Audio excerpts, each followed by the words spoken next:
Good morning বন্ধুরা। সকাল সকাল ঘুম থেকে উঠেই খুবই বাজে একটা নিউজ শুনতে হলো।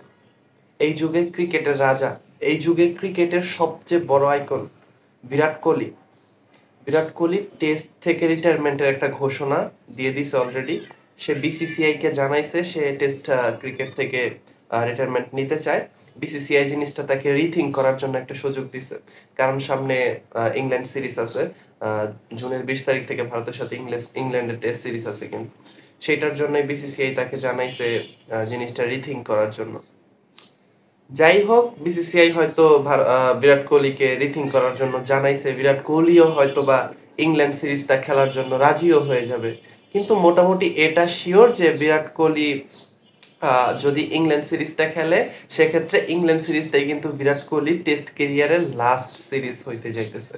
এরপরে কিন্তু টেস্ট ক্রিকেটে আর বিরাট কোহলিকে দেখা যাইতেছে না, মোটামুটি এটা আমরা ধারণা করতেই পারি। যাই হোক, এইটা ক্রিকেট প্রেমীদের জন্য যে কতটুকু দুঃখজনক একটা নিউজ, এইটা শুধু একজন ক্রিকেট প্রেমী বুঝবে, এটা অন্য কেউ বুঝবে না। বিরাট কোহলির মতো একজন ক্রিকেটার, মানে এই যুগের অনেক মানুষ ক্রিকেট খেলা শুরু করছে বিরাট কোহলিকে দেখে, ক্রিকেট খেলার প্রেমে পড়ছে বিরাট কোহলিকে দেখে, সারাদিন টিভির সামনে ক্রিকেট খেলার জন্য বসে থাকে এই বিরাট কোহলির খেলা দেখেই। এই বিরাট কোহলি ক্রিকেটকে কি দেয় নাই, কি দেয় নাই আমারে বলেন। ক্রিকেট বিরাট কোহলিকে অনেক কিছু দিতে পারে নাই, কিন্তু বিরাট কোহলি ক্রিকেটকে কি দেয় নাই সেই জিনিসটা আমারে বুঝান। এমন কিছু কি বাকি আছে যেটা বিরাট কোহলি ক্রিকেটকে দেয় নাই, ক্রিকেট ফ্যানদের দেয় নাই? বিরাট কোহলি ক্রিকেট থেকে যা অর্জন করতে পারে নাই সেটা ক্রিকেটের ব্যর্থতা বলেই আমি মনে করি, যে বিরাট কোহলিকে ক্রিকেট ওই জিনিসগুলো দিতে পারে নাই। এই বিরাট কোহলি, আমি নিজেও ক্রিকেটের এত প্রেমে পড়ছি এই বিরাট কোহলিকে দেখেই।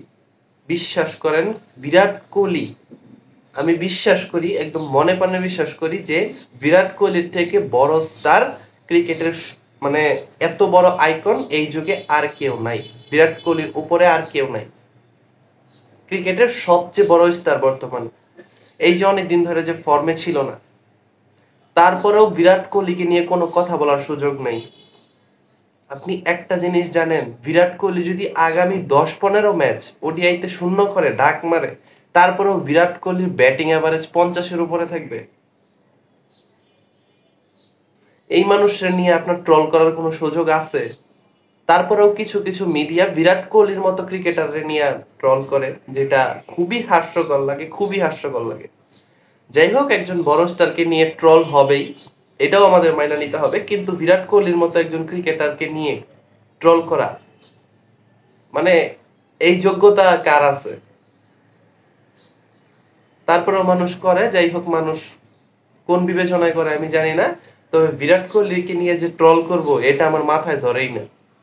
কোত্থেকে করবো? আমার যোগ্যতা আছে বিরাট কোহলির মতো? আর বিরাট কোহলির মতো একজন আইকনকে নিয়ে আমার ট্রল করার, মানে কেন ট্রল করবো আমি, বলেন? যাই হোক, বিরাট কোহলি হয়তোবা এই সামনে যে ইংল্যান্ডের সাথে সিরিজটা আছে, সেই সিরিজটাই বিরাট কোহলির লাস্ট সিরিজ। সবাই সিরিজটার জন্য অপেক্ষা করতে থাকেন। এরপরে লাল বলের ক্রিকেটে, সাদা জার্সির খেলায় বিরাট কোহলিকে হয়তোবা আপনারা আর দেখতে পারতেছেন না। এই বিরাট কোহলিকে মিস করবে ক্রিকেট, অনেক অনেক মিস করবে ভাই। আমার খুবই খারাপ লাগতেছে বিরাট কোহলি রিটায়ারমেন্টের নিউজটা শুনে। আজকে ঘুম থেকে একটু দেরি করে উঠছি, দেরি করে উঠে ফেসবুকটাতে ঢুকতেই দেখি বিরাট কোহলি রিটায়ারমেন্টের নিউজ দিয়ে একদম নিউজ ফিড ভরা। পরে জিনিসটা যাচাই বাছাই করার জন্য ভালো ভালো ওয়েবসাইটে গেলাম, কিছু কিছু লিঙ্কে গেলাম। সেখানে গিয়ে দেখি বিরাট কোহলি আসলে রিটায়ারমেন্টের কথাটা বলছে, বিসিসিআই কে জানাইছে। বিসিসিআই কে জানানোর পর বিসিসিআই আরেকবার বিবেচনার জন্য সুযোগ দিচ্ছে, বলছে যে আরেকবার বিবেচনা করো, সামনে যেহেতু ইংল্যান্ড সিরিজ। প্রথমে জিনিসটা ভুয়া ভাবছিলাম, কিন্তু পরে দেখি জিনিসটা সত্যি। দ্য ইন্ডিয়ান এক্সপ্রেস ওয়েবসাইটেও কিন্তু জিনিসটা প্রকাশ করছে, খবরটা খবরটা সত্য। আপনারা যারা খবরটা সত্য নাকি মিথ্যা এই টেনশনে ভুগতেছেন, খবরটা আসলেই সত্য। যাই হোক, বিরাট কোহলির এই রিটায়ারমেন্টের ঘোষণাটা আসলে রোহিত শর্মার থেকে উদ্বুদ্ধ হয়েই নাকি রোহিত শর্মা থেকে অনুপ্রাণিত হয়ে কিনা সেটা বলতে পারতেছি না। সেটা হতেও পারে, কারণ দেখেন টি-20 ওয়ার্ল্ড কাপ জেতার পরে কিন্তু বিরাট কোহলি আর রোহিত শর্মা একই সাথে রিটায়ারমেন্টের ঘোষণা দিয়েছে টি-20 ক্রিকেট থেকে। এখন কিছুদিন আগে মানে 2-3 দিন আগে রোহিত শর্মা কিন্তু টেস্ট ক্রিকেট থেকে অবসরের ঘোষণা দিয়ে দিছে অলরেডি। সে ইংল্যান্ড সিরিজটাও খেলতেছে না। রোহিত শর্মা কিন্তু ইংল্যান্ড সিরিজটাও খেলতেছে না, অলরেডি দিয়ে দিছে, অলরেডি অবসর নিয়ে নিছে। ওই জায়গায় মাত্র 3 দিনের ব্যবধানে বিরাট কোহলিও বিসিসিআই কে জানাই দিল তার রিটায়ারমেন্টের কথা। এইখানে হয়তোবা রোহিত শর্মার সাথে মিল রেখে অবসর নেওয়ার একটা ব্যাপার থাকতে পারে, যেহেতু বিরাট কোহলি আর রোহিত শর্মা অনেক অনেক ভালো দুইজন ফ্রেন্ড। তাদের মধ্যে ভালোবাসার সম্পর্কটা কিন্তু অনেক গভীর, সেটা আমরা অনেক আগে থেকেই জানি। এইটা থেকেই রোহিত শর্মার সাথে মিল রেখে টেস্ট ক্রিকেট থেকে অবসর নেওয়ার ঘোষণা কিনা সেটা তারা নিজেরাই জানে। তবে ফ্যানরা ধারণা করতেছে, আমি নিজেও ধারণা করতেছি যে বিরাট কোহলি হয়তো বা রোহিত শর্মার প্রতি ভালোবাসা রেখে তার সাথে মিল রেখেই টেস্ট ক্রিকেট থেকে অবসর নিতে চাচ্ছে, যেভাবে টি-20 ক্রিকেট থেকে দুজন একসাথে অবসর নিয়েছিল। যাই হোক, বিরাট কোহলিকে ক্রিকেট অনেক মিস করবে, রোহিত শর্মাকেও মিস করবে, সেটা আমি গত ভিডিওতেও বলছি।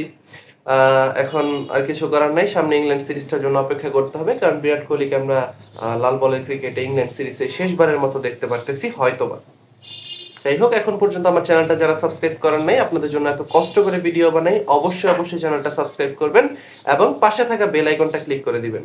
আপনাদের সাথে দেখা হবে নতুন কোনো ভিডিওতে। ততক্ষণ পর্যন্ত সবাই ভালো থাকবেন, সুস্থ থাকবেন। আল্লাহ হাফেজ।